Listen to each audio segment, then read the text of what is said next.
Bonjour à tous. Aujourd'hui, plein feu sur moi, Charlie Mordecai. Ressemblant, non? Vous voyez ce que je suis obligé de faire rien que pour vous, c'est ridicule. Aujourd'hui, Charlie Mordecai, donc, film réalisé par David Cope, un truc comme ça. Au casting, l'incontournable Johnny Depp, forcément, la charmante Gwyneth Paltrow également. Son serviteur le plus dévoué, Paul Bettany, et l'inspecteur chargé de l'enquête, Ewan McGregor. Également aussi Olivia Munn, Michael Culkin, Ulrich Tomsey et Jeff Goldblum aussi qui est présent pour un petit rôle, je savais même pas qu'il était casté. L'histoire est celle de Charlie Mordecai, qui est un marchand d'art, un grand marchand d'art anglais, issu d'une très riche famille anglaise, les plus classes, vraiment les trucs... Voulez-vous du thé, darling? Ce genre de vie, en fait. Et il vit donc dans son manoir, dans son gigantesque manoir, avec sa femme, son serviteur. Et il est appelé en mission par un inspecteur de police qui a un dossier épais comme ça sur lui, sur toutes ses activités un peu frauduleuses. Qui lui dit clairement d'effectuer une mission pour lui, de chercher un escroc en fait, enfin de rechercher un tableau qui a été volé. Et donc Charlie va devoir se lancer dans cette périlleuse mission. Alors, c'est tout à fait le genre de film qui est intéressant en fait, qui vaut le coup d'œil uniquement par la prestation de Johnny Depp. C'est-à-dire que si ça avait été un autre acteur qui interprétait Charlie, je pense que le film aurait été bien moins que ça, et bien moins vu que ça, et ça aurait été encore pire. Personnellement, j'ai trouvé ça assez mitigé, parce que c'est une comédie qui essaye d'être drôle. Personnellement, je n'ai rigolé à aucun moment. Peut-être une petite réplique à la limite dans le film, mais c'est tout.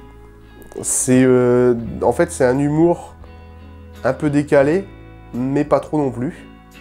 Donc on se retrouve dans un univers un petit peu... Enfin, c'est un petit peu le même genre d'humour que Austin Powers, par exemple.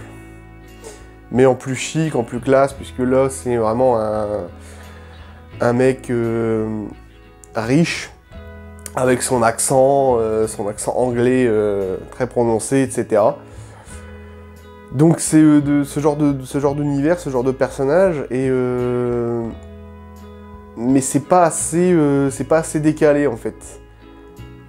Ce genre de personnage, en fait c'est vraiment le type de personnage comme Austin Powers, c'est-à-dire que on prend lui pour justement faire une comédie parce qu'on sait que ça va être complètement débile, parce que c'est vraiment pas un... Pourquoi on va aller chercher un professionnel d'art, un escroc par moment, pour essayer de démasquer un voleur de tableau. Donc c'est un petit peu le même genre de personnage qu'Austin Powers, parce que ça reprend vraiment les mêmes traits d'humour, légèrement décalés, mais peut-être pas suffisamment en fait. Donc du coup c'est sympa, mais c'est pas franchement pas à mourir de rire malheureusement. Et je pense que le film a eu une bonne pub d'ailleurs, une bonne promotion. Et c'est dû, à mon avis, au fait que Johnny Depp interprétait le rôle, surtout. Et je pense que le film se vaut, justement, par sa prestation, qui est absolument excellente, parce que Johnny Depp, c'est vraiment un acteur qui sait vraiment un petit peu jouer ce genre de rôle, et se déguiser un petit peu, Mais pour comparer, je trouvais que par exemple Jack Sparrow était plus marrant que Charlie Mordecai. Pour dire. Donc moi personnellement c'est pas le type d'humour auquel je suis plus réceptif, mais c'est sympa à regarder, mais il y a pas. C'est léger comme truc, c'est limite infantile quoi. C'est vraiment un voleur de tableau qui a qu'on doit démasquer et qu'on va prendre le mec le plus débile quoi, pour essayer de le démasquer, mais qui finit toujours par retomber sur ses pattes et c'est exactement comme Austin Power en fait. Donc c'était plutôt sympa, mais il n'y a vraiment rien d'exceptionnel, c'est banal, sans plus.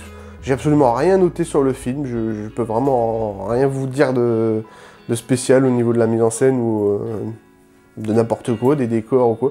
Alors le personnage va beaucoup voyager, donc on se retrouve dans pas mal de villes, dans pas mal de villes diverses du monde, et donc c'est assez sympa, mais sinon c'est tout, il n'y a pas... c'est une histoire tout à fait banale, avec le méchant tout à fait cliché, ce qui est limite infantile. C'est vraiment très très léger, quoi. Et ça va pas plus loin. Mais voilà, on a quand même de bons acteurs. Gwyneth Paltrow qui joue sa femme et qui joue très bien. Paul Bettany aussi, qui est pas mal présent. Également, qui joue son serviteur le plus dévoué, vraiment. À chaque fois, c'est un honneur, sœur, de vous servir. Enfin, c'est vraiment ce style de personnage, hyper dévoué. Comment je dirais, un Alfred en puissance, référence à Batman. Et voilà, c'est tout, je vais m'arrêter là parce qu'il n'y a rien de spécial à en dire, mais c'est sympathique, mais oui, à la limite ça vaut le coup d'être vu une fois, mais pas à voir et à revoir, non, pas pour moi, personnellement. Mais bon, voilà. C'est tout pour aujourd'hui. N'oubliez pas que le cinéma est un art. Ciao!